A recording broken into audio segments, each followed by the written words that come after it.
The great farm hall was ablaze with the firelight, and noisy with laughter and talk and many-sounding work. None could be idle but the very young and the very old. Little Roll, who was hugging a puppy, and old Trella, whose palsied hand fumbled over her knitting. The early evening had closed in, and the farm servants, come from their outdoor work, had assembled in the ample hall, which gave space for a score or more of workers. Several of the men were engaged in carving, and to these were yielded the best place and light.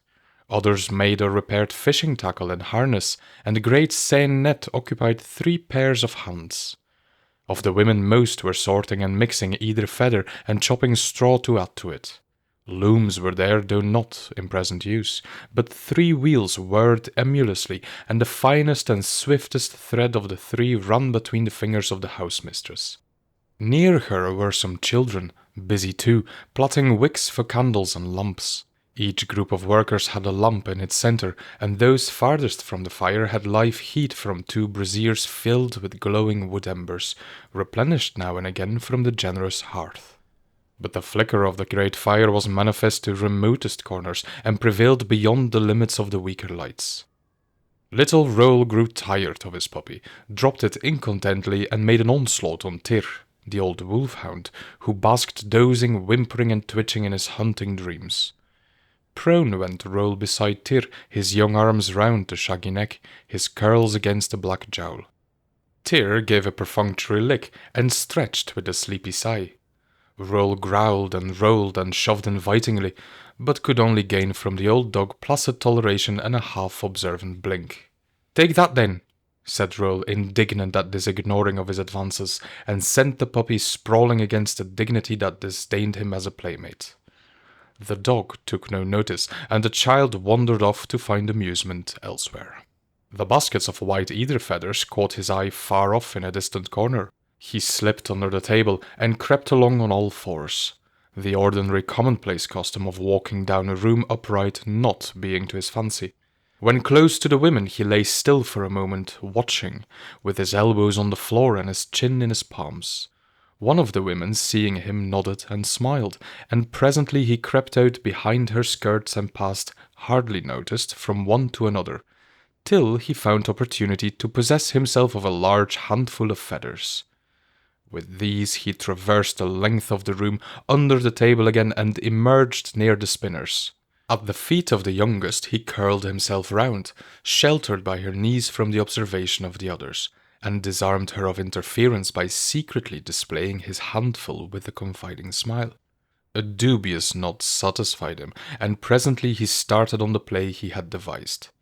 He took a tuft of the white down, and gently shook it free of his fingers close to the whirl of the wheel. The wind of the swift motion took it, spun it round and round in widening circles, till it floated above like a slow white moth. Little Roll's eyes danced, and the row of his small teeth shone in a silent laugh of delight. Another and another of the white tufts was sent whirling round like a winged thing in a spider's web, and floating clear at last. Presently the handful failed. Roll sprawled forward to survey the room and contemplate another journey under the table. His shoulder, thrusting forward, checked the wheel for an instant. He shifted hastily. The wheel flew on with a jerk, and the thread snapped. "Naughty Roll," said the girl. The swiftest the wheel stopped also, and the housemistress, Roll's aunt, leaned forward and, sighting the low curly head, gave a warning against mischief, and sent him off to old Trella's corner. Roll obeyed, and after a discreet period of obedience sidled out again down the length of the room farthest from his aunt's eye. As he slipped in among the men, they looked up to see that their tools might be, as far as possible, out of reach of Roll's hands and close to their own. Nevertheless, before long he managed to secure a fine chisel and take off its point on the leg of the table. The carver's strong objections to this disconcerted Roll, who for 5 minutes thereafter effaced himself under the table. During this seclusion he contemplated the many pairs of legs that surrounded him, and almost shut out the light of the fire. How very odd some of the legs were. Some were curved where they should be straight. Some were straight where they should be curved, and, as Roll said to himself, they all seemed screwed on differently. Some were tucked away modestly under the benches, others were thrust far out under the table, encroaching on Roll's own particular domain. He stretched out his own short legs and regarded them critically, and, after comparison, favourably. Why were not all legs made like his? Or like his? These legs, approved by Roll, were a little apart from the rest. He crawled opposite and again made comparison. His face grew quite solemn as he thought of the innumerable days to come before his legs could be as long and strong. He hoped they would be just like those, his models, as straight as to bone, as curved as to muscle. A few moments later, Sweyn of the long legs felt a small hand caressing his foot, and looking down met the upturned eyes of his little cousin Roll. Lying on his back, still softly patting and stroking the young man's foot, the child was quiet and happy for a good while. He watched the movement of the strong deft hands and the shifting of the bright tools. Now and then minute chips of wood puffed off by Sweyn fell down upon his face. At last he raised himself, very gently, lest a jog should wake impatience in the carver, and crossing his own legs round Sweyn's ankle, clasping with his arms too, laid his head against the knee. Such act is evidence of a child's most wonderful hero worship. Quite content was Roll, and more than content when Sweyn paused a minute to joke and pat his head and pull his curls. Quiet he remained, as long as quiescence is possible to limbs young as his. Sweyn forgot he was near, hardly noticed when his leg was gently released, and never saw the stealthy obstruction of one of his tools. 10 minutes thereafter was a lamentable wail from low on the floor, rising to the full pitch of Roll's healthy lungs, for his hand was gashed across, and the copious bleeding terrified him. Then was there soothing and comforting, washing and binding, and a modicum of scolding, till the loud outcries sank into occasional sobs, and the child, tear-stained and subdued, was returned to the chimney-corner settle, where Trella nodded. In the reaction after pain and fright, Roll found that the quiet of that firelit corner was to his mind. Tyr, too, disdained him no longer, but, roused by his sobs, showed all the concern and sympathy that a dog can by licking and wistful watching. A little shame weighed also upon his spirits. He wished he had not cried quite so much. He remembered how once Sweyn had come home with his arm torn down from the shoulder and a dead bear, and how he had never winced nor said a word, though his lips turned white with pain. Poor little Roll gave another sighing sob over his own faint-hearted shortcomings. The light and motion of the great fire began to tell strange stories to the child, and the wind in the chimney roared a corroborative note now and then. The great black mouth of the chimney, impending high over the hearth, received as into a mysterious gulf murky coils of smoke and brightness of aspiring sparks, and beyond, in the high darkness, were muttering and wailing and strange doings, so that sometimes the smoke rushed back in panic, and curled out and up to the roof, and condensed itself to invisibility among the rafters. And then the wind would rage after its lost prey, and rush round the house, rattling and shrieking at window and door. In a lull after one such loud gust, Roll lifted his head in surprise and listened. A lull had also come on the babel of talk, and thus could be heard with strange distinctness a sound outside the door, the sound of a child's voice. "Open, open, let me in!" piped a little voice from low down, lower than the handle, and the latch rattled as though a tiptoe child reached up to it, and soft small knocks were struck. One near the door sprang up and opened it. "No one is here," he said. Tyr lifted his head and gave utterance to a howl, loud, prolonged, most dismal. Sweyn, not able to believe that his ears had deceived him, got up and went to the door. It was a dark night. The clouds were heavy with snow that had fallen fitfully when the wind lulled. Untrodden snow lay up to the porch. There was no sight nor sound of any human being. Sweyn strained his eyes far and near, only to see dark sky, pure snow, and a line of black fir trees on a hill brow, bowing down before the wind. "It must have been the wind," he said, and closed the door. Many faces looked scared. The sound of a child's voice had been so distinct, and the words, "Open, open, let me in." The wind might creak the wood or rattle the latch, but could not speak with a child's voice, nor knock with the soft plain blows that a plump fist gives. And the strange unusual howl of the wolf-hound was an omen to be feared, be the rest what it might. Strange things were said by one and another, till the rebuke of the house-mistress quelled them into far-off whispers. For a time after there was uneasiness, constraint, and silence, then the chill fear thawed by degrees, and the babble of talk flowed on again. Yet, half an hour later, a very slight noise outside the door sufficed to arrest every hand, every tongue.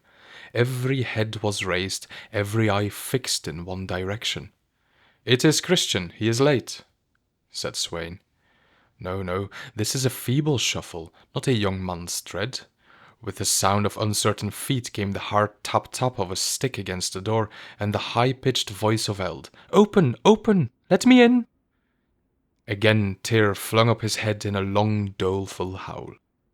Before the echo of the tapping stick and the high voice had fairly died away, Sweyn had sprung across to the door and flung it wide. "No one again," he said in a steady voice, though his eyes looked startled as he stared out.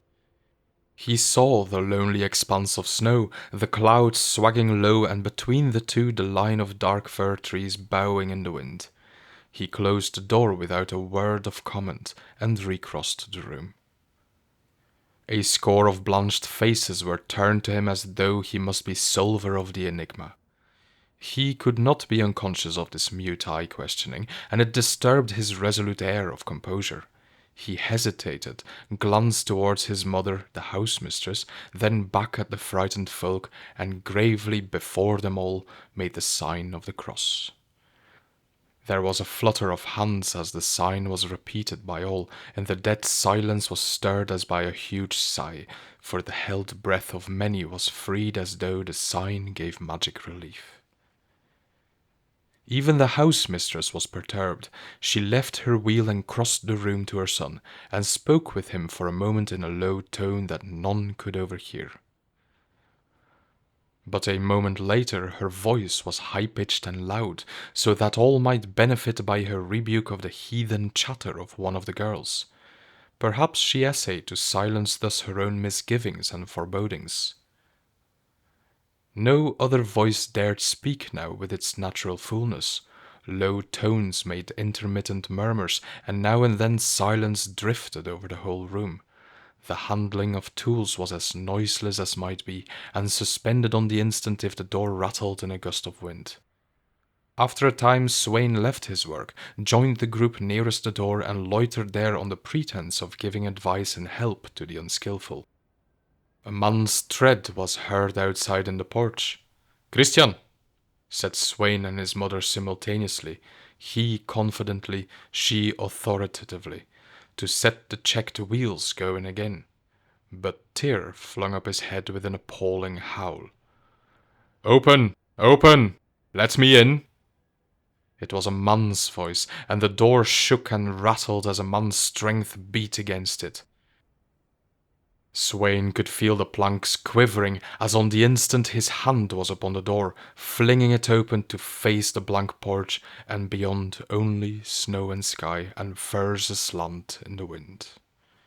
He stood for a long minute with the open door in his hand. The bitter wind swept in with its icy chill, but a deadlier chill of fear came swifter and seemed to freeze the beating of hearts. Sweyn stepped back to snatch up a great bearskin cloak. "Sweyn, where are you going?" "No farther than the porch, mother," and he stepped out and closed the door. He wrapped himself in the heavy fur, and leaning against the most sheltered wall of the porch, steeled his nerves to face the devil and all his works.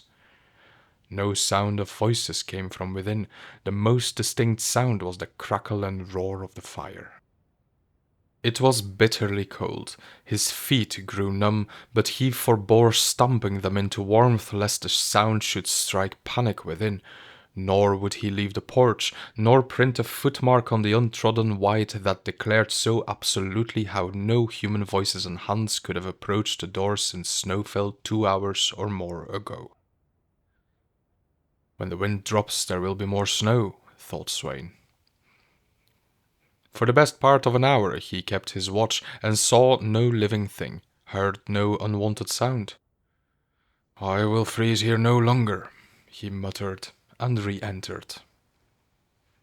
One woman gave a half-suppressed scream as his hand was laid on the latch, and then a gasp of relief as he came in. No one questioned him, only his mother said in a tone of forced unconcern, "Could you not see Christian coming?" as though she were made anxious only by the absence of her younger son. Hardly had Sweyn stamped near to the fire than clear knocking was heard at the door. Tyr leapt from the hearth, his eyes red as the fire, his fangs showing white in the black jowl, his neck ridged and bristling, and overleaping Roll ramped at the door, barking furiously. Outside the door a clear mellow voice was calling. Tyr's bark made the words undistinguishable. No one offered to stir towards the door before Sweyn. He stalked down the room resolutely, lifted the latch and swung back the door. A white-robed woman glided in. No wraith. Living, beautiful, young. Tyr leapt upon her. Lithely she balked the sharp fangs with folds of her long fur robe, and snatching from her girdle a small two-edged axe, whirled it up for a blow of defense. Sweyn caught the dog by the collar and dragged him off yelling and struggling. The stranger stood in the doorway motionless, one foot set forward, one arm flung up, till the housemistress hurried down the room, and Sweyn, relinquishing to others the furious Tyr, turned again to close the door and offer excuse for so fierce a greeting.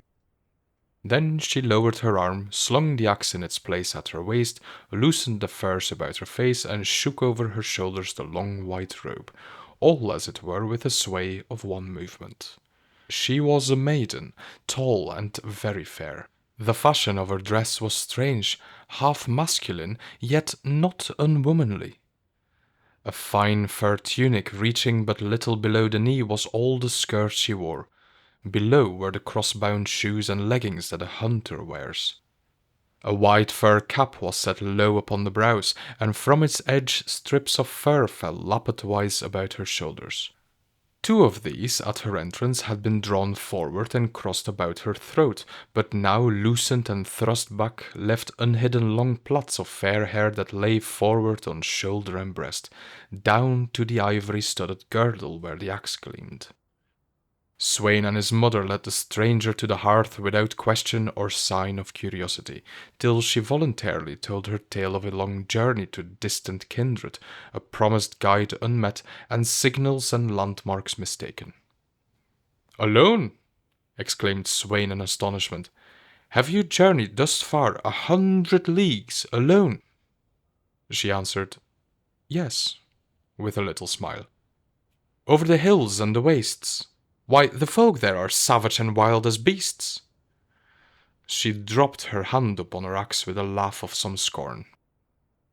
"I fear neither man nor beast. Some few fear me." And then she told strange tales of fierce attack and defense, and of the bold free huntress life she had led. Her words came a little slowly and deliberately, as though she spoke in a scarce familiar tongue. Now and then she hesitated and stopped in a phrase, as though for lack of some word. She became the center of a group of listeners.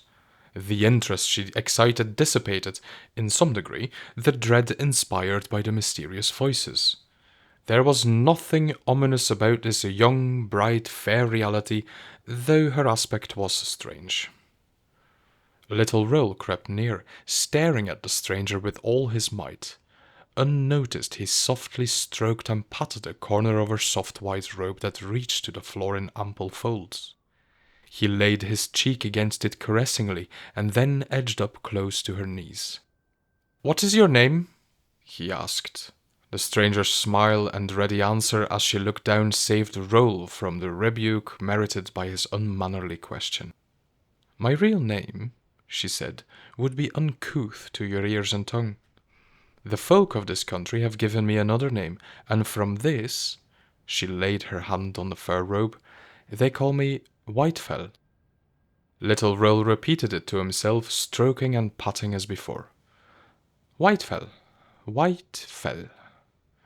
The fair face and soft, beautiful dress pleased Roll. He knelt up with his eyes on her face and an air of uncertain determination, like a robin's on a doorstep, and plumped his elbows into her lap with a little gasp at his own audacity. "Roll!" exclaimed his aunt, but, "Oh, let him," said Whitefell, smiling and stroking his head, and Roll stayed. He advanced farther, and panting at his own adventurousness in the face of his aunt's authority, climbed up onto her knees. Her welcoming arms hindered any protest. He nestled happily, fingering the axe head, the ivory studs in her girdle, the ivory clasp at her throat, the plaits of fair hair, rubbing his head against the softness of her fur-clad shoulder, with a child's full confidence in the kindness of beauty. Whitefell had not uncovered her head, only knotted the pendant fur loosely behind her neck. Roll reached up his hand towards it, whispering her name to himself. "Whitefell, Whitefell," then slid his arms round her neck and kissed her, once, twice. She laughed delightedly and kissed him again. "The child plagues you?" said Sweyn. "No, indeed," she answered with an earnestness so intense as to seem disproportionate to the occasion. Roll settled himself again on her lap, and began to unwind the bandage bound round his hand. He paused a little when he saw where the blood had soaked through, then went on till his hand was bare and the cut displayed, gaping and long, though only skin deep. He held it up towards Whitefell, desirous of her pity and sympathy. At sight of it and the blood-stained linen, she drew in her breath suddenly, clasped Roll to her, hard, hard, till he began to struggle. Her face was hidden behind the boy, so that none could see its expression. It had lighted up with a most awful glee. Afar, beyond the fir grove, beyond the low hill behind, the absent Christian was hastening his return. From daybreak he had been afoot, carrying notice of a bear hunt to all the best hunters of the farms and hamlets that lay within a radius of 12 miles. Nevertheless, having been detained till a late hour, he now broke into a run, going with a long, smooth stride of apparent ease that fast made the miles diminish. He entered the midnight blackness of the fir grove with scarcely slackened pace, though the path was invisible, and passing through into the open again sighted the farm lying a furlong off down the slope. Then he sprang out freely, and almost on the instant gave one great sideways leap, and stood still. There in the snow was the track of a great wolf. His hand went to his knife, his only weapon. He stooped, knelt down to bring his eyes to the level of a beast, and peered about. His teeth set, his heart beat a little harder than the pace of his running insisted on.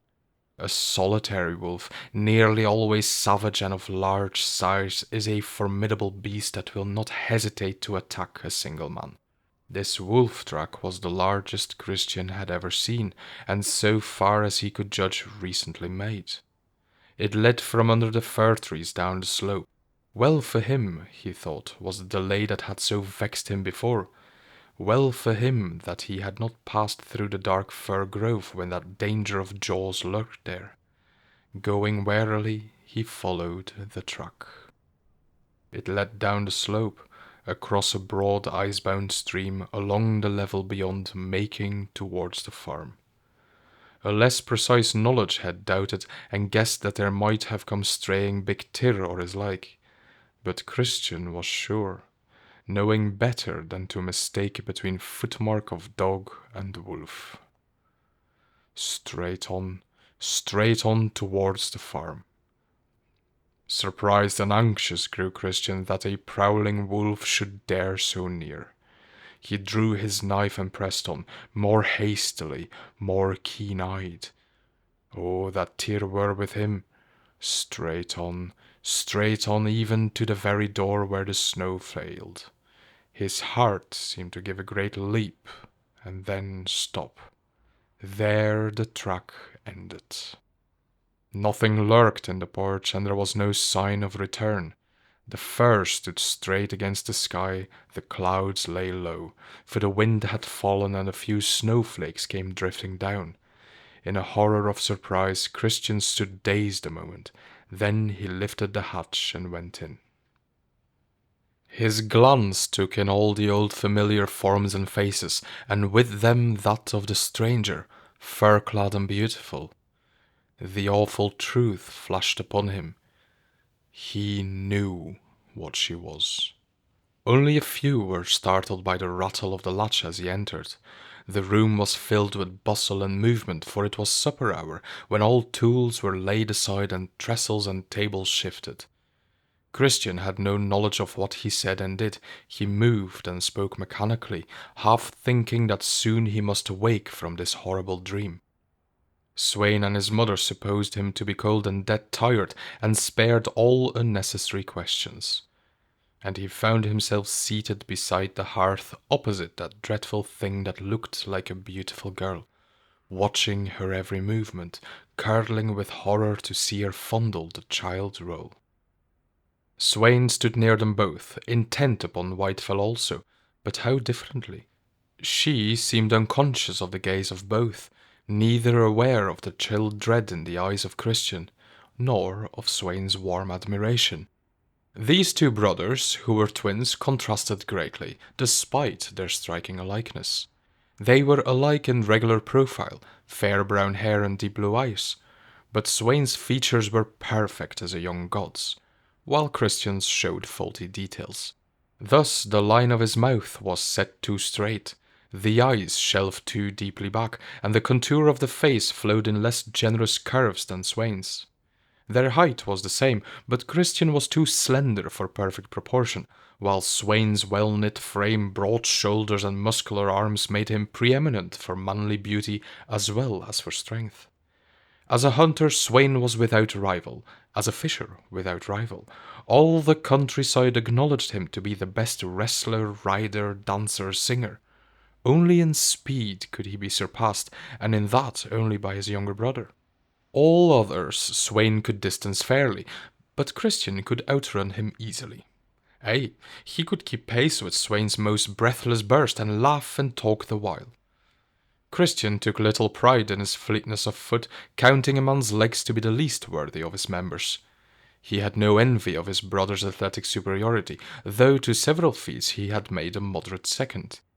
He loved as only a twin can love, proud of all that Sweyn did, content with all that Sweyn was, humbly content also that his own great love should not be so exceedingly returned, since he knew himself to be so far less love-worthy. Christian dared not, in the midst of women and children, launch the horror that he knew into words. He waited to consult his brother, but Sweyn did not or would not notice the signal he made, and kept his face always turned towards Whitefell. Christian drew away from the hearth, unable to remain passive with that dread upon him. "Where is Tyr?" he said suddenly, then catching sight of the dog in a distant corner. "Why is he chained there?" "He flew at a stranger," one answered. Christian's eyes glowed. "Yes?" he said interrogatively. "He was within an ace of having his brain knocked out." "Tyr?" "Yes, she was nimbly up with a little axe she has at her waist. It was well for old Tyr that his master throttled him off." Christian went without a word to the corner where Tyr was chained. The dog rose up to meet him, as piteous and indignant as a dumb beast can be. He stroked the black head. "Good Tyr, brave dog." They knew. They only, and the man and the dumb dog had comfort of each other. Christian's eyes turned again towards Whitefell, Tyr's also, and he strained against the length of the chain. Christian's hand lay on the dog's neck, and he felt it ridge and bristle with the quivering of impotent fury. Then he began to quiver in like manner, with a fury born of reason, not instinct, as impotent morally as was Tyr physically. Oh, the woman's form that he dare not touch, anything but that, and he with Tyr would be free to kill or be killed. Then he returned to ask fresh questions. How long has the stranger been here? She came about half an hour before you. Who opened the door to her? Sweyn. No one else dared. The tone of the answer was mysterious. Why? Queried Christian. Has anything strange happened? Tell me. For answer he was told in a low undertone of the summons at the door thrice repeated without human agency, and of Tyr's ominous howls, and of Sweyn's fruitless watch outside. Christian turned towards his brother in a torment of impatience for a word apart. The board was spread, and Sweyn was leading Whitefell to the guest's place. This was more awful. She would break bread with them under the roof tree. He started forward, and touching Sweyn's arm, whispered an urgent entreaty. Sweyn stared and shook his head in angry impatience. Thereupon Christian would take no morsel of food. His opportunity came at last. Whitefell questioned of the landmarks of the country, and of one cairn hill which was an appointed meeting place at which she was due that night. The housemistress and Sweyn both exclaimed, "It is 3 long miles away," said Sweyn, "with no place for shelter but a wretched hut. Stay with us this night, and I will show you the way tomorrow." Whitefell seemed to hesitate. 3 miles, she said. Then I should be able to see or hear a signal. I will look out, said Sweyn. Then, if there be no signal, you must not leave us. He went to the door. Christian rose silently and followed him out. Sweyn, do you know what she is? Sweyn, surprised at the vehement grasp and low, hoarse voice, made answer. She? Who? Whitefell?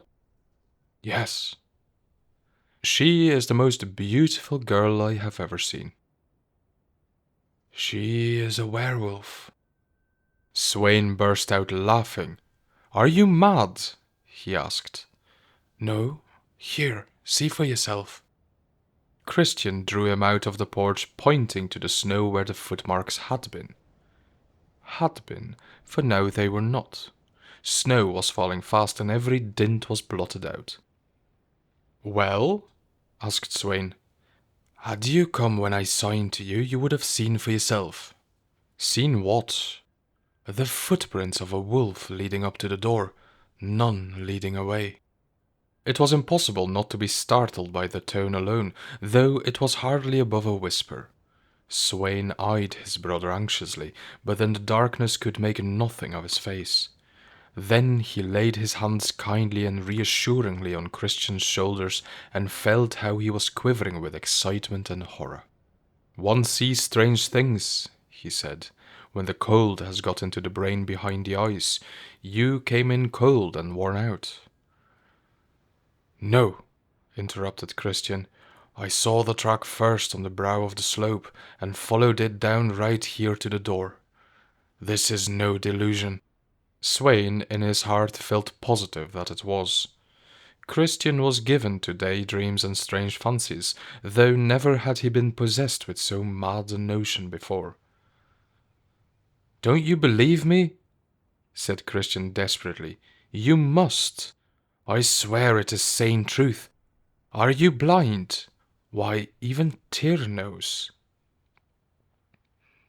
You will be clearer-headed tomorrow after a night's rest. Then come to, if you will, with Whitefell to the hill cairn, and if you have doubt still, watch and follow and see what footprints she leaves. Galled by Sweyn's evident contempt, Christian turned abruptly to the door. Sweyn caught him back. What now, Christian? What are you going to do? You do not believe me. My mother shall. Sweyn's grasp tightened. You shall not tell her, he said authoritatively. Customarily, Christian was so docile to his brother's mastery that it was now a surprising thing when he wrenched himself free vigorously and said as determinedly as Sweyn, She shall know. But Sweyn was nearer the door and would not let him pass. There has been scare enough for one night already. If this notion of yours will keep, broach it tomorrow. Christian would not yield. Women are so easily scared, pursued Sweyn, and are ready to believe any folly without shadow of proof. Be a man, Christian, and fight this notion of a werewolf by yourself. If you would believe me, began Christian. I believe you to be a fool, said Sweyn, losing patience. Another, who was not your brother, might believe you to be a knave, and guess that you had transformed Whitefell into a werewolf because she smiled more readily on me than on you. The jest was not without foundation, for the grace of Whitefell's bright looks had been bestowed on Christian never a whit. Sweyn's coxcombry was always frank and most forgivable, and not without fair colour. If you want an ally, continued Sweyn, confide in old Trella. Out of her stores of wisdom, if her memory holds good, she can instruct you in the orthodox manner of tackling a werewolf. If I remember aright, you should watch the suspected person till midnight, when the beast's form must be resumed, and retained ever after if a human eye sees the change. Or better still, sprinkle hands and feet with holy water, which is certain death. Oh, never fear, but old Trella will be equal to the occasion. Sweyn's contempt was no longer good-humoured. Some touch of irritation or resentment rose at this monstrous doubt of Whitefell. But Christian was too deeply distressed to take offence. You speak of them as old wives' tales, but if you had seen the proof I have seen, you would be ready at least to wish them true, if not also to put them to the test. Well, said Sweyn with a laugh that had a little sneer in it, put them to the test. I will not object to that, if you will only keep your notions to yourself. Now, Christian, give me your word of silence, and we will freeze here no longer. Christian remained silent. Sweyn put his hands on his shoulders again and vainly tried to see his face in the darkness. We have never quarrelled yet, Christian. I have never quarrelled, returned the other, aware for the first time that his dictatorial brother had sometimes offered occasion for quarrel, had he been ready to take it. Well, said Sweyn emphatically, if you speak against Whitefell to any other, as tonight you have spoken to me, we shall. He delivered the words like an ultimatum, turned sharp round and re-entered the house. Christian, more fearful and wretched than before, followed. Snow is falling fast, not a single light is to be seen. Whitefell's eyes passed over Christian without apparent notice, and turned bright and shining upon Sweyn. Nor any signal to be heard? She queried. Did you not hear the sound of a sea-horn? I saw nothing and heard nothing, and signal or no signal, the heavy snow would keep you here perforce. She smiled her thanks beautifully, and Christian's heart sank like lead with a deadly foreboding, as he noted what a light was kindled in Sweyn's eyes by her smile. That night, when all others slept, Christian, the wariest of all, watched outside the guest chamber till midnight was past. No sound, not the faintest, could be heard. Could the old tale be true of the midnight change? What was on the other side of the door, a woman or a beast?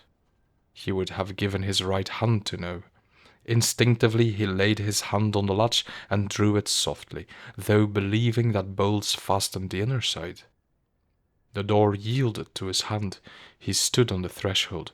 A keen gust of air cut at him. The window stood open.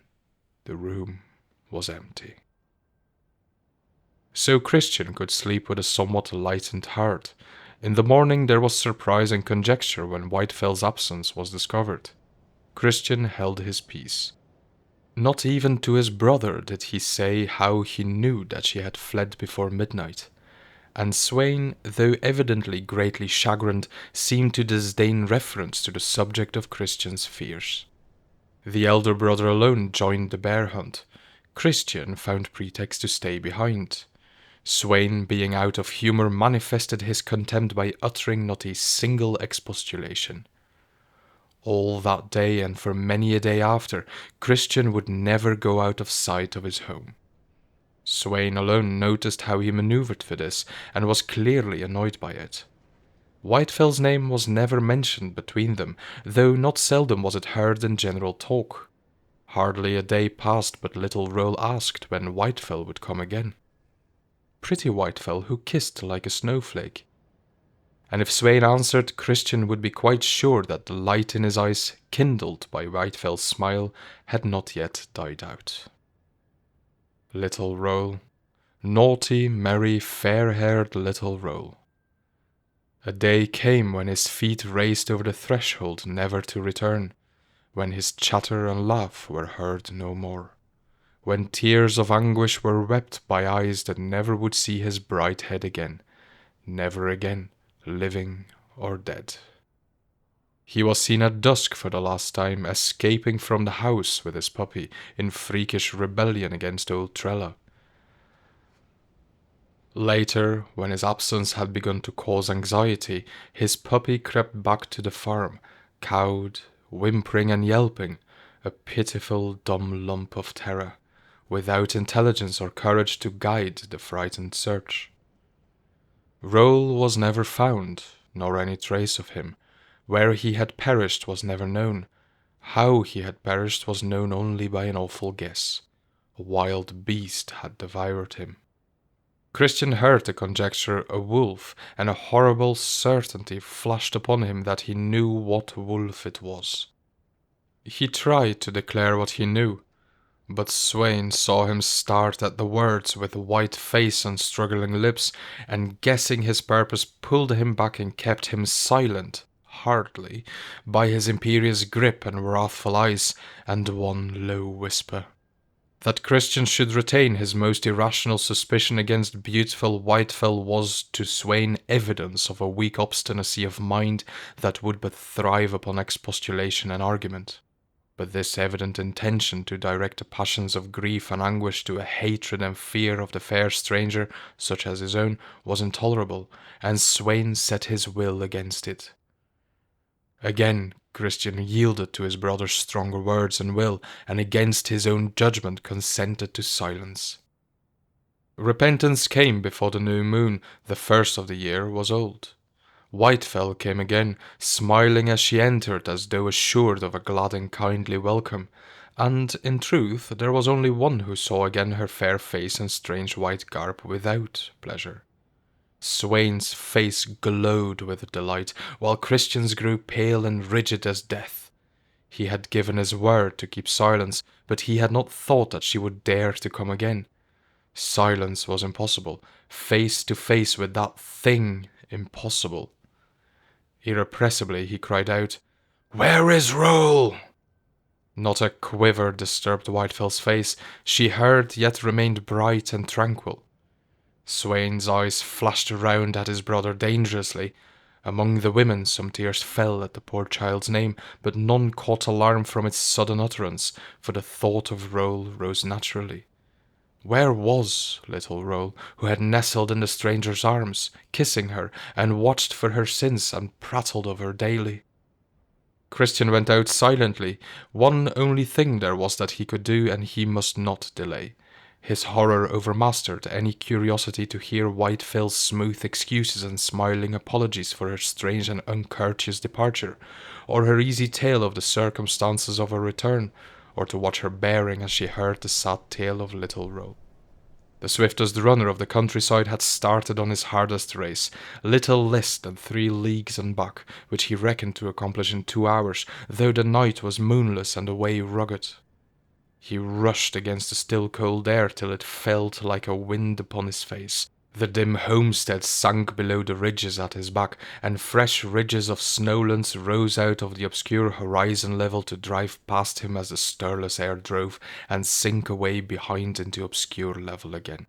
He took no conscious heed of landmarks, not even when all sign of a path was gone under depths of snow. His will was set to reach his goal with unexampled speed, and thither by instinct his physical forces bore him, without one definite thought to guide. And the idle brain lay passive, inert, receiving into its vacancy restless siftings of past sights and sounds. Roll, weeping, laughing, playing, coiled in the arms of that dreadful thing. Tyr, oh Tyr, white fangs in the black jowl, the women who wept on the foolish puppy, precious for the child's last touch, footprints from pinewood, the door, the smiling face among firs of such womanly beauty, smiling, and Sweyn's face. "Sweyn, Sweyn, oh Sweyn, my brother!" Sweyn's angry laugh possessed his ear within the sound of the wind of his speed. Sweyn's scorn assailed more quick and keen than the biting cold at his throat, and yet he was unimpressed by any thought of how Sweyn's anger and scorn would rise if this errand were known. Sweyn was a skeptic. His utter disbelief in Christian's testimony regarding the footprints was based upon positive skepticism. His reason refused to bend in accepting the possibility of the supernatural materialized. That a living beast could ever be other than palpably bestial, pawed, toothed, shagged, and eared as such was to him incredible. Far more that a human presence could be transformed from its godlike aspect, upright, free-handed, with brows and speech and laughter. The wild and fearful legends that he had known from childhood and then believed, he regarded now as built upon facts distorted, overlaid by imagination and quickened by superstition. Even the strange summons at the threshold that he himself had vainly answered was, after the first shock of surprise, rationally explained by him as malicious foolery on the part of some clever trickster who withheld the key to the enigma. To the younger brother, all life was a spiritual mystery, veiled from his clear knowledge by the density of flesh, since he knew his own body to be linked to the complex and antagonistic forces that constitute one soul. It seemed to him not impossibly strange that one spiritual force should possess diverse forms for widely various manifestation. Nor to him was it great effort to believe that as pure water washes away all natural foulness, so water, wholly by consecration, must needs cleanse God's world from that supernatural evil thing. Therefore, faster than ever man's foot had covered those leagues, he sped under the dark, still night over the waste, trackless snow ridges to the faraway church, where salvation lay in the holy water stoop at the door. His faith was as firm as any that wrought miracles in days past, simple as a child's wish, strong as a man's will. He was hardly missed during these hours, every second of which was by him fulfilled to its utmost extent by extremest effort that sinews and nerves could attain. Within the homestead the while, the easy moments went bright with words and looks of unwonted animation, for the kindly, hospitable instincts of the inmates were roused into cordial expression of welcome and interest by the grace and beauty of the returned stranger. But Sweyn was eager and earnest, with more than a host's courteous warmth. The impression that at her first coming had charmed him, that had lived since through memory, deepened now in her actual presence. Sweyn, the matchless among men, acknowledged in this fair white fellow a spirit high and bold as his own, and a frame so firm and capable that only bulk was lacking for equal strength. Yet the white skin was moulded most smoothly, without such muscular swelling as made his might evident. Such love as his frank self-love could concede was called forth by an ardent admiration for this supreme stranger. More admiration than love was in his passion, and therefore he was free from a lover's hesitancy and delicate reserve and doubts. Frankly and boldly he courted her favour by looks and tones, and an address that came of natural ease, needless of skill by practice. Nor was she a woman to be wooed otherwise. Tender whispers and sighs would never gain her ears, but her eyes would brighten and shine if she heard of a brave feat, and her prompt hand in sympathy fell swiftly on the axe-haft and clasped it hard. That movement ever fired Sweyn's admiration anew. He watched for it, strove to elicit it, and glowed when it came. Wonderful and beautiful was that wrist, slender and steel-strong, also the smooth, shapely hand that curved so fast and firm, ready to deal instant death. Desiring to feel the pressure of these hands, this bold lover schemed with palpable directness, proposing that she should hear how their hunting songs were sung, with a chorus that signalled hands to be clasped. So his splendid voice gave the verses, and as the chorus was taken up, he claimed her hands, and even though the easy grip felt as he desired, the strength that was latent, and the vigour that quickened the very fingertips as the song fired her, and her voice was caught out of her by the rhythmic swell, and rang clear on the top of the closing surge. Afterwards she sang alone, For contrast or in the pride of swaying moods by her voice, she chose a mournful song that drifted along in a minor chant, sad as a wind that dirges. Oh, let me go. Around spin wreaths of snow, the dark earth sleeps below. Far up the plain moans on a voice of pain, where shall my babe be lain? In my white breast lay the sweet life to rest, lay where it can lie best. Hush, hush, it cries, dense night is on the skies, 2 stars are in thine eyes. Come, babe, away, but lie thou till dawn be grey, who must be dead by day. This cannot last, but ere the sickening blast, all sorrow shall be past. And kings shall be low bending at thy knee, worshipping life from thee. For men long sore to hope of what's before, to leave the things of yore. Mine and not thine, how deep their jewels shine, peace laps thy head, not mine. Old Trella came tottering from her corner, shaken to additional palsy by an aroused memory. She strained her dim eyes towards the singer, and then bent her head, that the one ear yet sensible to sound might avail of every note. At the close, groping forward, she murmured with a high-pitched quaver of old age. So she sang, my Thora, my last and brightest. What is she like, she whose voice is like my dead Thora's? Are her eyes blue? Blue as the sky. So are my Thora's.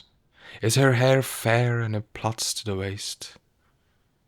Even so, answered Whitefell herself, and met the advancing hands with her own, and guided them to corroborate her words by touch.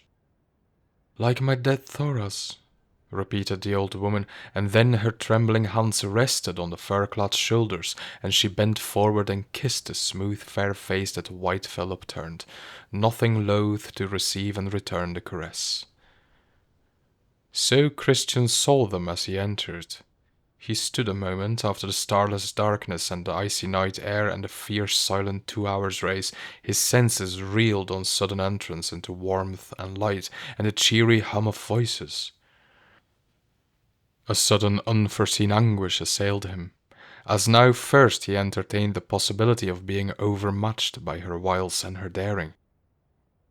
If at the approach of pure death she should start up at bay transformed to a terrible beast, and achieve a savage glut at the last.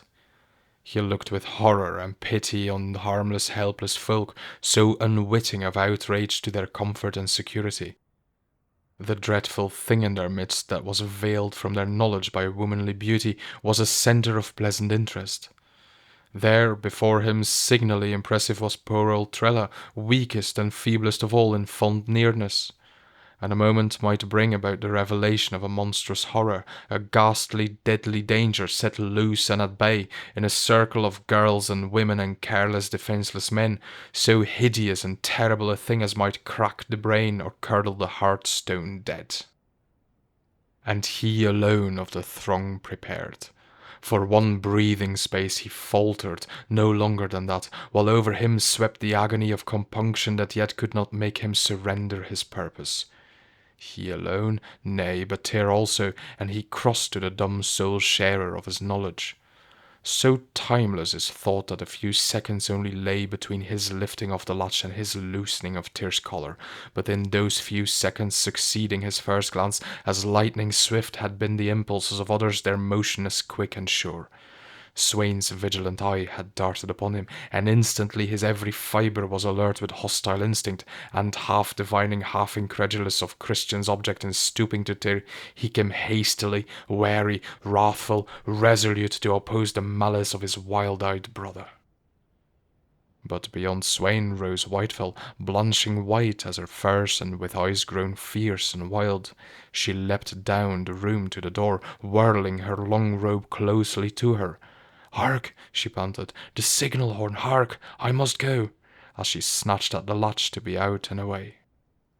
For one precious moment Christian had hesitated on the half-loosened collar, for except the womanly form were exchanged for the bestial, Tyr's jaws would gnash to rags his honour of manhood.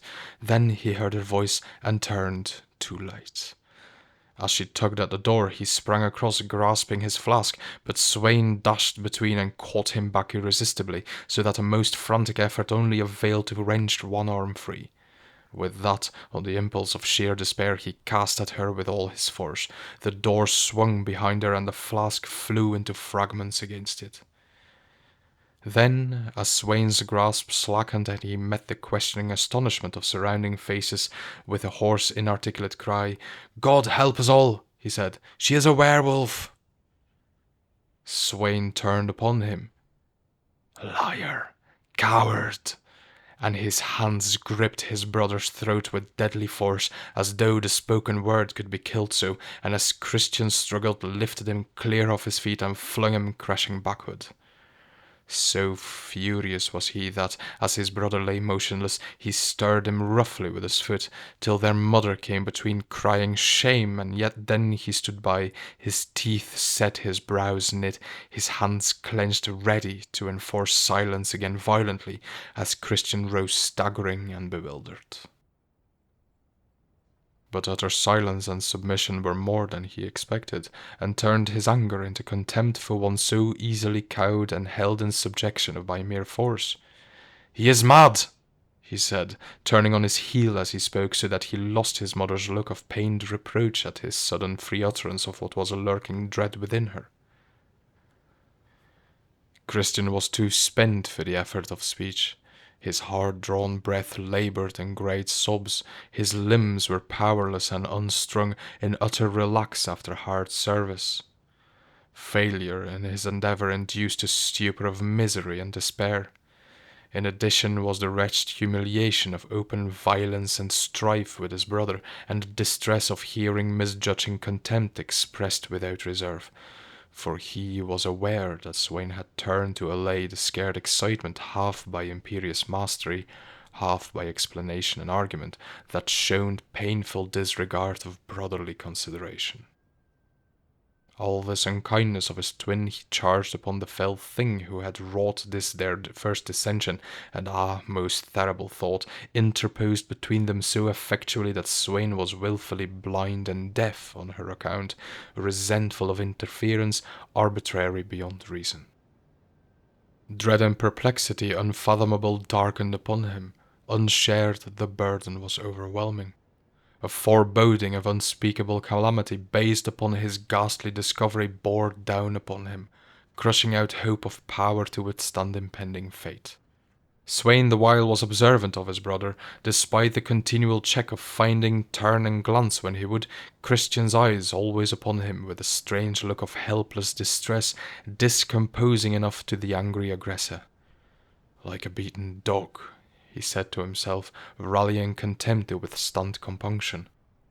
Observation set him wondering on Christian's exhausted condition. The heavy, labouring breath and the slack, inert fall of the limbs told surely of unusual and prolonged exertion. And then why had close upon 2 hours' absence been followed by open hostility against Whitefell? Suddenly, the fragments of the flask giving a clue, he guessed all, and faced about to stare at his brother in amaze. He forgot that the motive scheme was against Whitefell, demanding derision and resentment from him. That was swept out of remembrance by astonishment and admiration for the feat of speed and endurance. In eagerness to question, he inclined to attempt a generous part and frankly offered to heal the breach. But Christian's depression and sad following gaze provoked him to self-justification by recalling the offence of that outrageous utterance against Whitefell, and the impulse passed. Then other considerations counselled silence, and afterwards a humour possessed him to wait and see how Christian would find opportunity to proclaim his performance and establish the fact, without exciting ridicule on account of the absurdity of the errand. This expectation remained unfulfilled. Christian never attempted the proud avowal that would have placed his feat on record to be told to the next generation. That night Sweyn and his mother talked long and late together, shaping into certainty the suspicion that Christian's mind had lost its balance, and discussing the evident cause. For Sweyn, declaring his own love for Whitefell, suggested that his unfortunate brother, with a like passion, they being twins in love as in birth, had through jealousy and despair turned from love to hate, until reason failed at the strain and the craze developed, which the malice and treachery of madness made a serious and dangerous force. So Sweyn theorized, convincing himself as he spoke, convincing afterwards others who advanced doubts against Whitefell, fettering his judgment by his advocacy and by his staunch defense of her hurried flight, silencing his own inner consciousness of the unaccountability of her action. But a little time, and Sweyn lost his vantage in the shock of a fresh horror at the homestead. Trella was no more, and her end a mystery. The poor old woman crawled out in a bright gleam to visit a bedridden gossip living beyond the fir grove. Under the trees she was last seen, halting for her companion, sent back for a forgotten present. Quick alarm sprang, calling every man to the search. Her stick was found among the brushwood only a few paces from the path, but no track or stain, for a gusty wind was sifting the snow from the branches and hid all sign of how she came by her death. So panic-stricken were the farm folk that none dared go singly on the search. Known danger could be braced, but not this stealthy death that walked by day invisible, that cut off alike the child in his play and the aged woman so near to her quiet grave. "Roll, she kissed! Trella, she kissed!" So rang Christian's frantic cry again and again, till Sweyn dragged him away and strove to keep him apart, albeit in his agony of grief and remorse he accused himself wildly as answerable for the tragedy, and gave clear proof that the charge of madness was well founded, if strange looks and desperate incoherent words were evidence enough.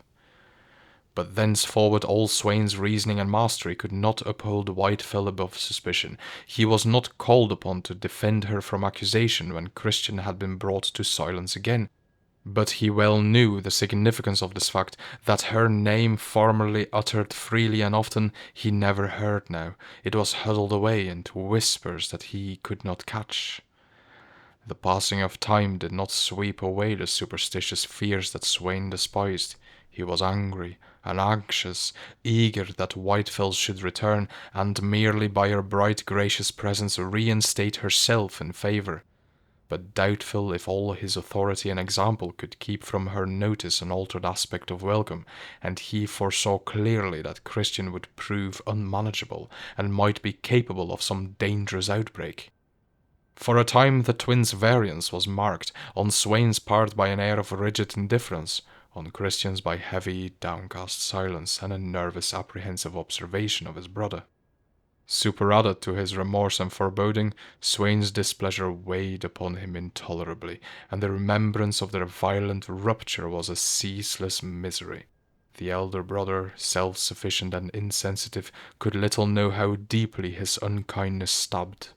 A depth and force of affection such as Christian's was unknown to him.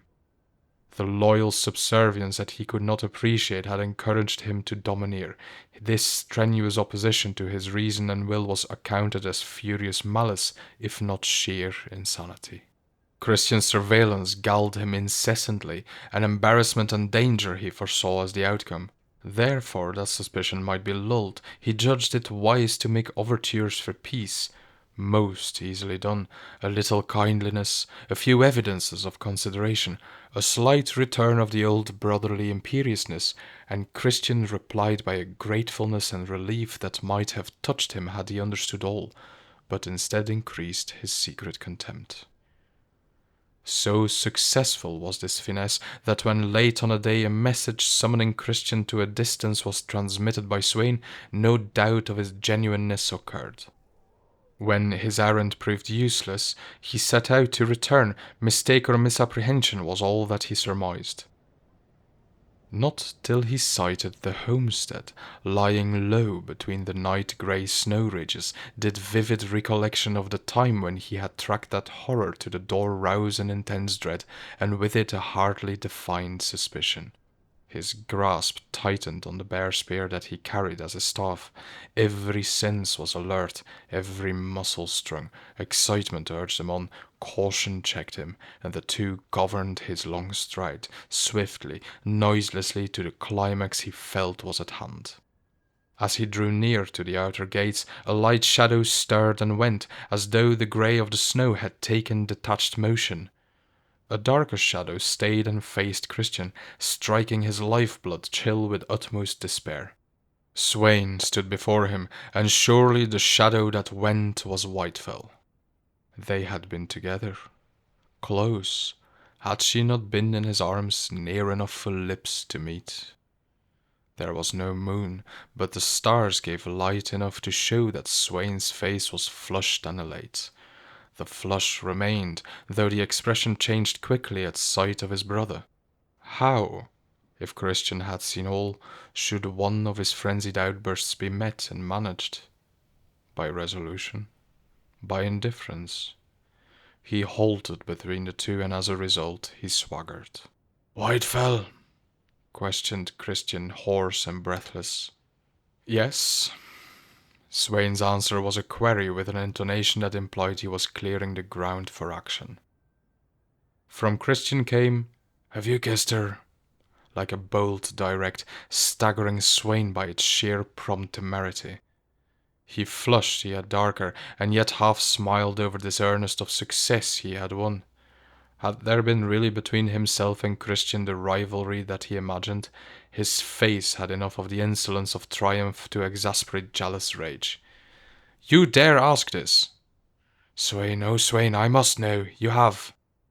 The ring of despair and anguish in his tone angered Sweyn, misconstruing it. Jealousy urging to such presumption was intolerable. "Mad fool," he said, constraining himself no longer. "Win for yourself a woman to kiss. Leave mine without question. Such an one as I should desire to kiss is such an one as shall never allow kiss to you." Then Christian fully understood his supposition. I, he cried. "Whitefell, the deadly thing, Sweyn, are you blind, mad? I would save you from her, a werewolf." Sweyn maddened again at the accusation, a dastardly way of revenge as he conceived, and instantly for the second time the brothers were at strife violently. But Christian was now too desperate to be scrupulous, for a dim glimpse had shot a possibility into his mind, and to be free to follow it the striking of his brother was a necessity. Thank God he was armed, and so Sweyn's equal. Facing his assailant with the bare spear, he struck up his arms and with the butt end hit so hard that he fell. The matchless runner leapt away on the instant to follow a forlorn hope. Sweyn, on regaining his feet, was amazed as angry at this unaccountable flight. He knew in his heart that his brother was no coward, and that it was unlike him to shrink from an encounter because defeat was certain, and cruel humiliation from a vindictive victor probable. Of the uselessness of pursuit he was well aware. He must abide his chagrin, content to know that his time for advantage would come. Since Whitefell had parted to the right, Christian to the left, the event of a sequent encounter did not occur to him. And now Christian, acting on the dim glimpse he had had, just as Sweyn turned upon him of something that moved against the sky along the ridge behind the homestead, was staking his only hope on a chance and his own superlative speed. If what he saw was really Whitefell, he guessed she was bending her steps towards the open wastes, and there was just a possibility that by a straight dash and a desperate perilous leap over a sheer bluff, he might yet meet her or head her. And then he had no further thought. It was past, the quick, fierce race and the chance of death at the leap, and he halted in a hollow to fetch his breath and to look. Did she come? Had she gone? She came. She came with a smooth, gliding, noiseless speed that was neither walking nor running. Her arms were folded in her furs that were drawn tight about her body. The white lappets from her head were wrapped and knotted closely beneath her face. Her eyes were set on a far distance. So she went till the even sway of her going was startled to a pause by Christian. "Fell!" She drew a quick, sharp breath at the sound of her name thus mutilated, and faced Sweyn's brother. Her eyes glittered, her upper lip was lifted and shewed the teeth. The half of her name, impressed with an ominous sense as uttered by him, warned her of the aspect of a deadly foe. Yet she cast loose her robes till they trailed ample, and spoke as a mild woman. "What would you?" Then Christian answered with his solemn, dreadful accusation. "You kissed Roll, and Roll is dead. You kissed Trella, she is dead. You have kissed Sweyn, my brother, but he shall not die."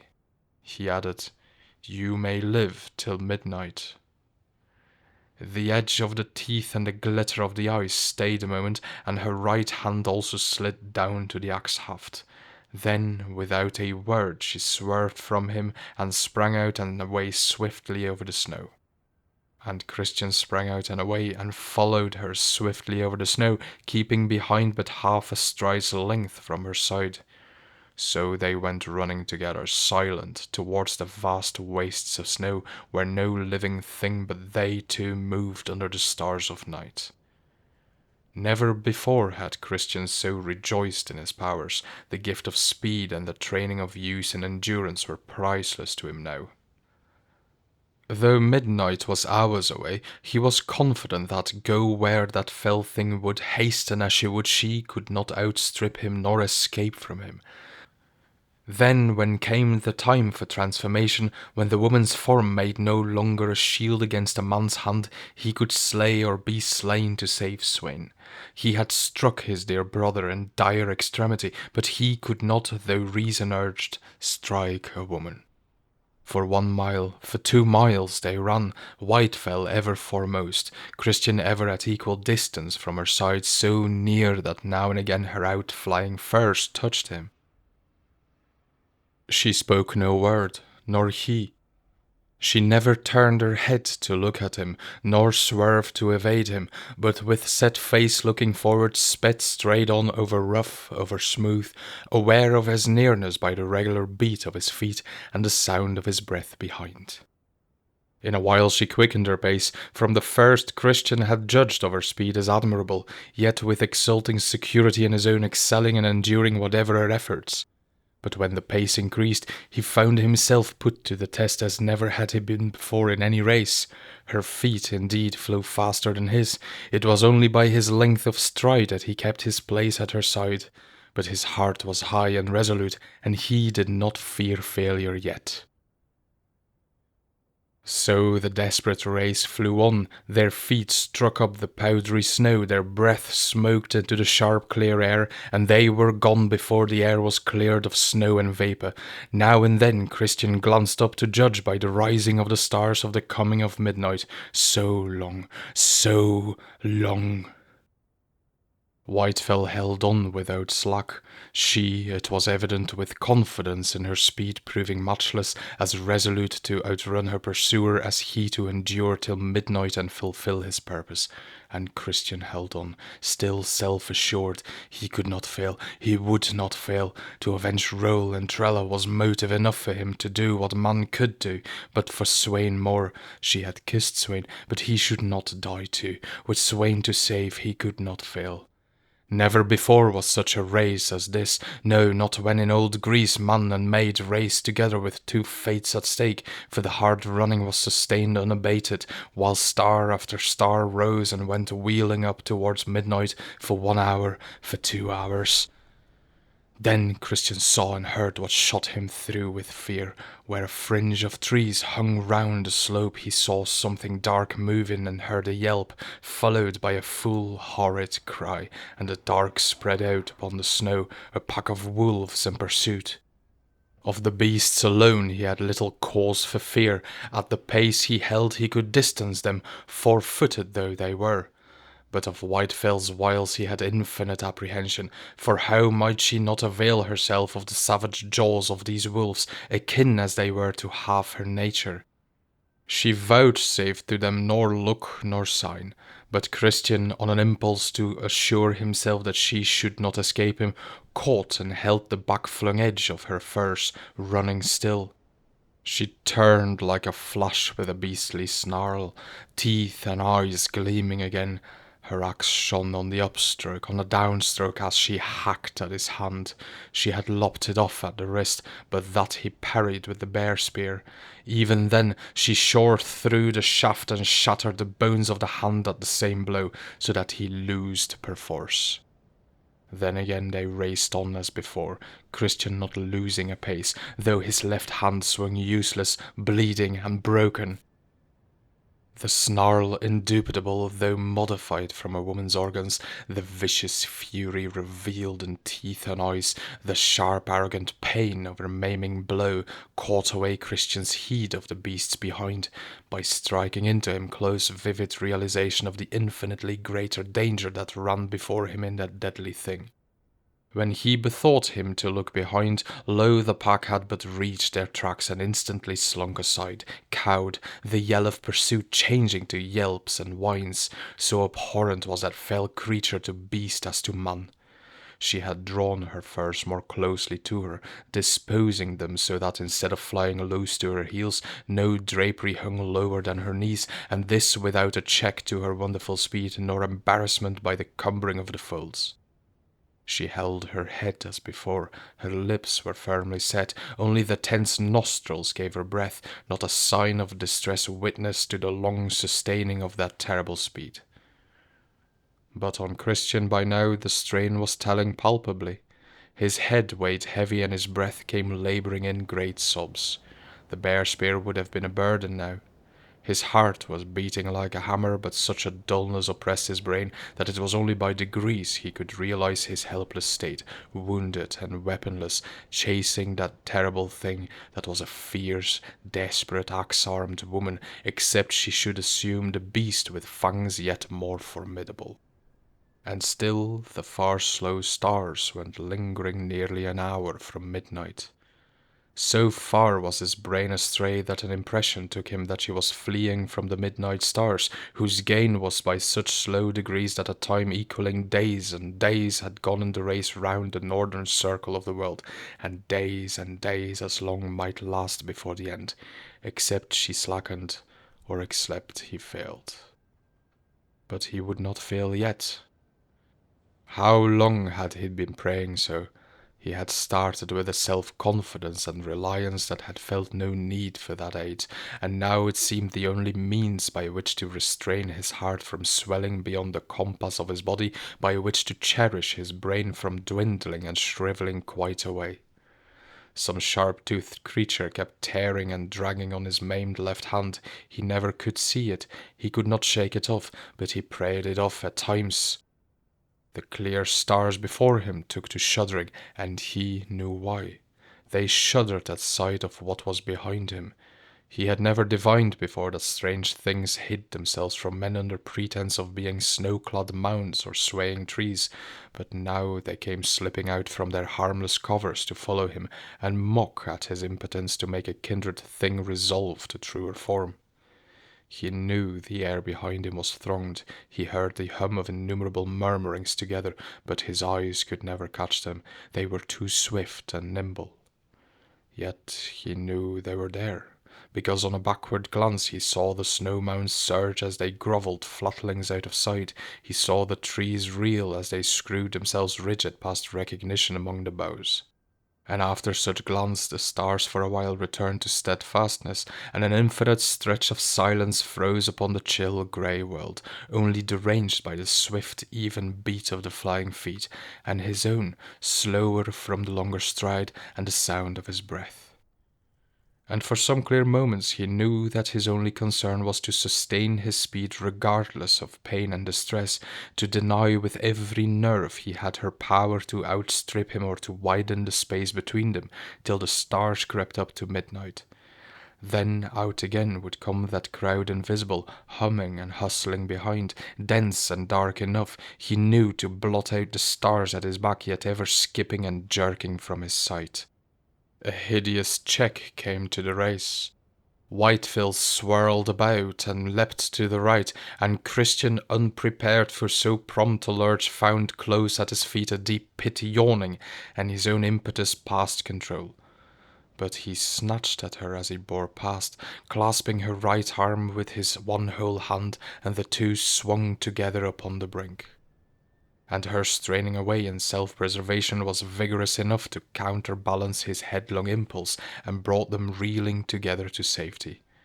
Then, before he was verily sure that they were not to perish so crashing down, he saw her gnashing in wild pale fury as she wrenched to be free, and since her right hand was in his grasp, used her axe left-handed, striking back at him. The blow was effectual enough, even so. His right arm dropped powerless, gashed, and with the lesser bone broken, that jarred with horrid pain when he let it swing as he leapt out again, and ran to recover the few feet she had gained from his paws at the shock. The near escape and this new quick pain made again every faculty alive and intense. He knew that what he followed was most surely death animate. Wounded and helpless, he was utterly at her mercy if so she should realize and take action. Hopeless to avenge, hopeless to save, his very despair for Sweyn swept him on to follow, and proceed the kiss doomed to death. Could he yet fail to hunt that thing past midnight, out of the womanly form alluring and treacherous, into lasting restraint of the bestial, which was the last shred of hope left from the confident purpose of the outset? Sweyn, Sweyn, oh Sweyn! He thought he was praying, though his heart rung out nothing but this: Sweyn, Sweyn, oh Sweyn! The last hour from midnight had lost half its quarters, and the stars went lifting up the great minutes, and again his greatening heart and his shrinking brain, and the sickening agony that swung at either side, conspired to appall the will that had only seeming empire over his feet. Now Whitefell's body was so closely enveloped that not a lap nor an edge flew free. She stretched forward strangely aslant, leaning from the upright poise of a runner. She cleared the ground at times by long bounds, gaining an increase of speed that Christian agonized to equal. Because the stars pointed that the end was nearing, the black brood came behind again, and followed, noising. Ah, if they could but be quiet and still, nor slip their usual harmless masks to encourage with their interest the last speed of their most deadly congener. What shape had they, should he ever know, if it were not that he was bound to compel the fell thing that ran before him into her truer form, he might face about and follow them. No, no, not so. If he might do anything but what he did, race, and racing bear his agony, he would just stand still and die to be quit of the pain and breathing. He grew bewildered, uncertain of his own identity, doubting of his own true form. He could not really be a man, no more than that running thing was really a woman. His real form was only hidden under embodiment of a man, but what it was he did not know. And Sweyn's real form he did not know. Sweyn lay fallen at his feet where he had struck him down, his own brother. He stumbled over him, and had to overleap him and race harder, because she who had kissed Sweyn leapt so fast. Sweyn, Sweyn, oh Sweyn! Why did the stars stop to shudder? Midnight else had surely come. The leaning, leaping thing looked back at him with a wild, fierce look, and laughed in savage scorn and triumph. He saw in a flash why, for within a time measurable by seconds she would have escaped him utterly.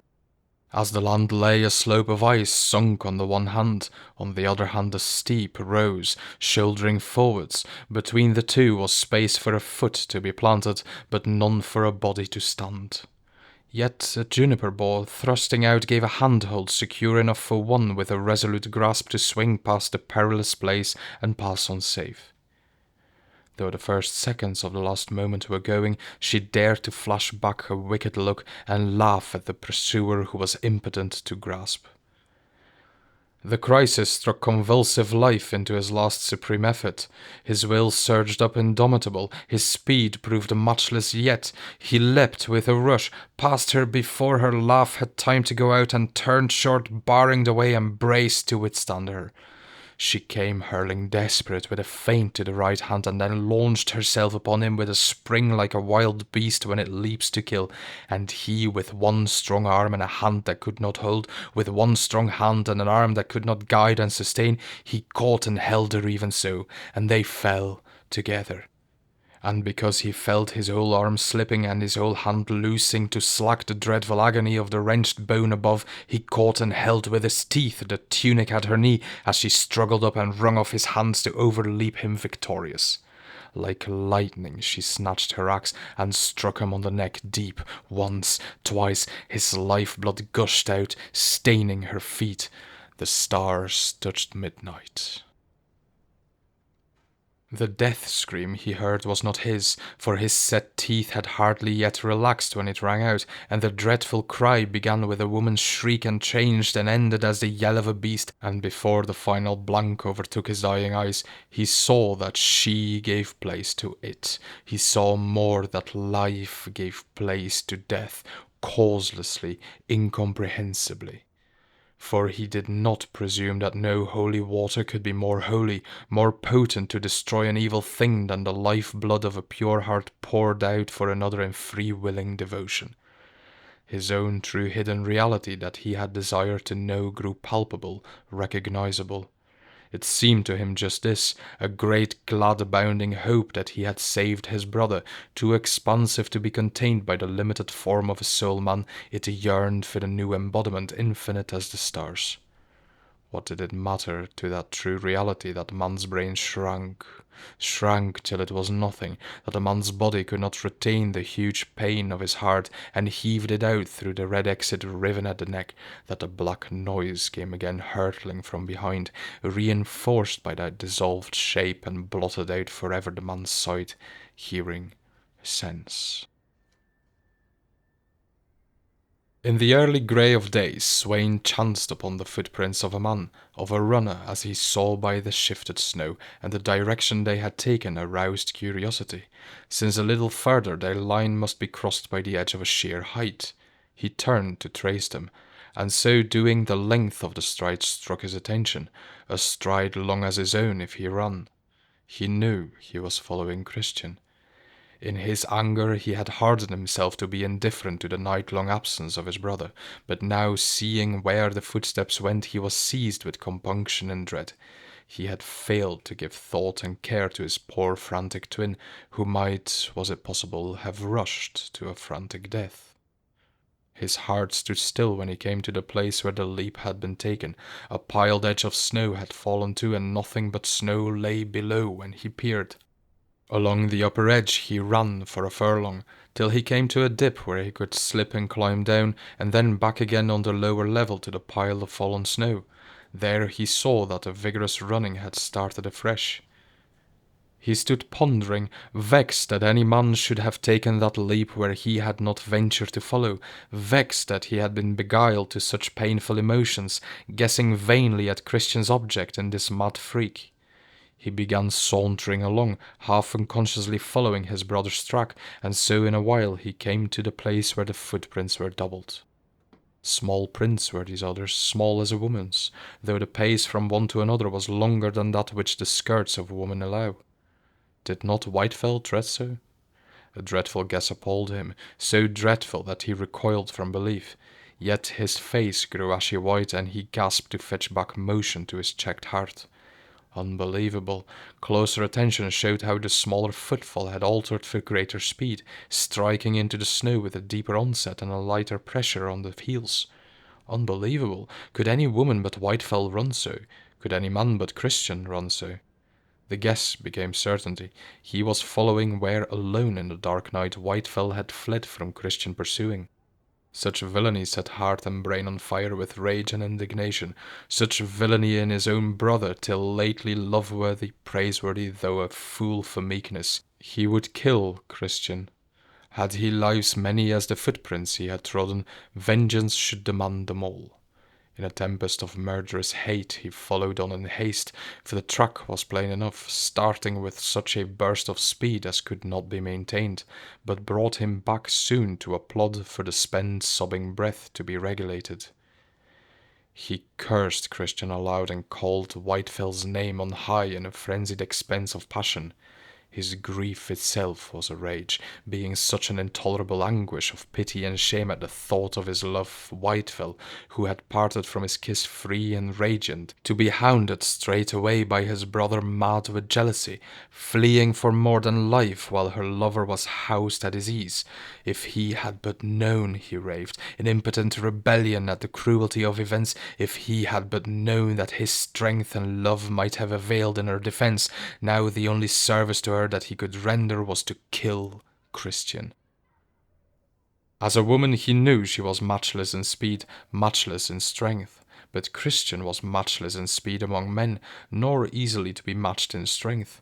Brave and swift and strong though she were, what chance had she against a man of his strength and inches, frantic too and intent on horrid revenge against his brother, his successful rival? Mile after mile he followed with a bursting heart. More piteous, more tragic seemed the case at this evidence of Whitefell's splendid supremacy, holding her own so long against Christian's famous speed, so long that his love and admiration grew more and more boundless, and his grief and indignation therewith also. Whenever the track lay clear, he ran with such reckless prodigality of strength that it soon was spent, and he dragged on heavily till sometimes on the ice of a mere, sometimes on a wind-swept place, all signs were lost. But so undeviating had been their line that a course straight on, and then short questing to either hand recovered them again. Hour after hour had gone by through more than half that winter day, before ever he came to the place where the trampled snow showed that a scurry of feet had come and gone. Wolves' feet, and gone most amazingly. Only a little beyond he came to the lopped point of Christian's bear spear. Farther on he would see where the remnant of the useless shaft had been dropped. The snow here was dashed with blood, and the footsteps of the two had fallen closer together. Some hoarse sound of exultation came from him that might have been a laugh had breath sufficed. "Oh, Whitefell, my poor brave love, well struck!" he groaned, torn by his pity and great admiration as he guessed surely how she had turned and dealt a blow.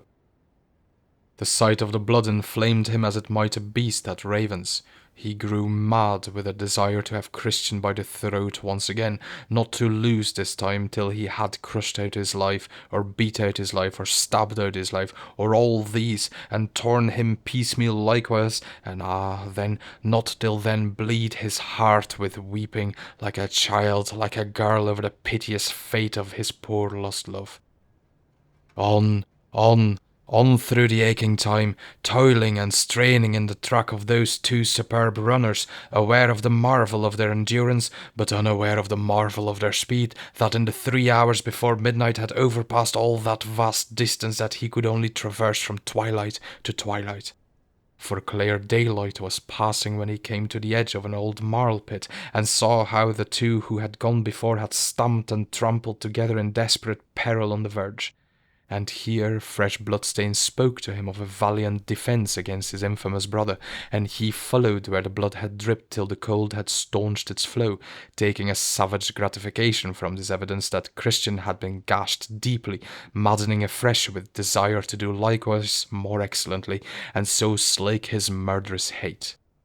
And he began to know that through all his despair he had entertained a germ of hope that grew apace, rained upon by his brother's blood. He strove on as best he might, wrung now by an access of hope, now of despair in agony, to reach the end, however terrible, sick with the aching of the toiled miles that deferred it. And the light went lingering out of the sky, giving place to uncertain stars. He came to finish. 2 bodies lay in a narrow place. Christian's was one, but the other beyond was not Whitefell's. There where the footsteps ended lay a great white wolf. At the sight Sweyn's strength was blasted. Body and soul he was struck down grovelling. The stars had grown sure and intense before he stirred from where he had dropped prone. Very feebly he crawled to his dead brother and laid his hands upon him and crouched so afraid to look or stir further. Cold, stiff, hours dead. yet the dead body was his only shelter and stay in that most dreadful hour. His soul, stripped bare of all skeptic comfort, cowered, shivering, naked, abject, and the living clung to the dead out of piteous need for grace from the soul that had passed away. He rose to his knees, lifting the body. Christian had fallen face forward in the snow with his arms flung up and wide, and so had the frost made him rigid, strange, ghastly, unyielding to Sweyn's lifting, so that he laid him down again and crouched above, with his arms fast round him and a low heart-wrung groan. When at last he found force to raise his brother's body and gather it in his arms, tight clasped to his breast, he tried to face the thing that lay beyond. The sight set his limbs in a palsy with horror and dread. His senses had failed and fainted in utter cowardice, but for the strength that came from holding that Christian in his arms, enabling him to compel his eyes to endure the sight, and take into the brain the complete aspect of the thing. No wound, only bloodstains on the feet. The great grim jaws had a savage grin, though dead stiff, and his kiss, he could bear it no longer and turned away, nor ever looked again. And the dead man in his arms, knowing the full horror, had followed and faced it for his sake, had suffered agony and death for his sake. In the neck was a deep death gash, one arm and both hands were dark with frozen blood, for his sake. Dead he knew him as in life he had not known him, to give the right meed of love and worship, because the outward man lacked perfection and strength equal to his. He had taken the love and worship of that great pure heart as his due. He, so unworthy in the inner reality, so mean, so despicable, callous and contemptuous towards the brother who had laid down his life to save him. He longed for utter annihilation, that so he might lose the agony of knowing himself so unworthy such perfect love. The frozen calm of death on the face appalled him. He dared not touch it with lips that had cursed so lately, with lips fouled by kiss of the horror that had been death. He struggled to his feet, still clasping Christian. The dead man stood upright within his arm, frozen rigid. The eyes were not quite closed, the head had stiffened, bowed slightly to one side. The arms stayed straight and white. It was the figure of one crucified, the blood-stained hands also conforming. So living and dead went back along the track that one had passed in the deepest passion of love, and one in the deepest passion of hate. All that night Sweyn toiled through the snow, bearing the weight of dead Christian, treading back along the steps he before had trodden, when he was wronging with vilest thoughts and cursing with murderous hatred the brother who all the while lay dead for his sake. Cold, silence, darkness encompassed the strong man bowed with a dolorous burden, and yet he knew surely that that night he entered hell, and trod hell-fire along the homeward road, and endured through it only because Christian was with him. And he knew surely that to him Christian had been as Christ, and had suffered and died to save him from his sins.